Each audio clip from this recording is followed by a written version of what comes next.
গাজায় একটা হসপিটাল আছে খান ইউনুসে একটা অ্যাম্বুলেন্স আসছে, অ্যাম্বুলেন্স থেকে একটা বাচ্চা নামছে, 10-11 বছর বয়স। ওর কাছে একটা ব্যাকপ্যাক, হাতে রক্ত পড়তেছে। আল জাজিরা সাংবাদিক জিজ্ঞেস করছে যে এখানে তোমার এখানে রক্ত পড়তেছে কেন, তোমার ব্যাগে কি? বলছে আমার ভাই।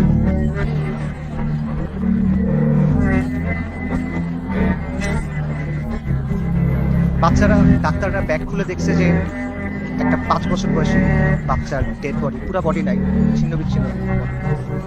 যারা আমাদেরকে হত্যা করতেছে, যারা আমাদের উপর আগ্রাসন চালাচ্ছে, তাদের নিয়ে আমাদের মধ্যে মুগ্ধতা কাজ করে। যারা পরাজিত জাতি, তারা সবসময় বিজয়ী জাতির অনুকরণ করে। ওয়ামা লাকুম লা তুকাতিলুনা ফি সাবিলিল্লাহ, তোমার কি হয়েছে, তোমাদের কি হলো, তোমরা কেন আল্লাহর রাস্তায় কিতাল করতেছো না? আল্লাহ সুবহানাহু ওয়া তাআলা বলেন ওয়াকাতিলুহুম হাত্তা লা তাকুনা ফিতনা, ওর সাথে কিতাল করো যতক্ষণ পর্যন্ত ফিতনা দূরীভূত না হয়। এটা স্পষ্ট। আল-কুদস উমর রাদিয়াল্লাহু আনহুর সময় কিভাবে ফাতা হয়েছে, আল-কুদস সালাহউদ্দিন আইয়ুবীর সময় কিভাবে ফাতা হয়েছে, এগুলোতে মানে জটিলতার কিছু নাই, এটা স্পষ্ট উত্তর। কিন্তু এই উত্তরটা আমরা নিতে পারতেছি না। ইসরায়েলকে সবচেয়ে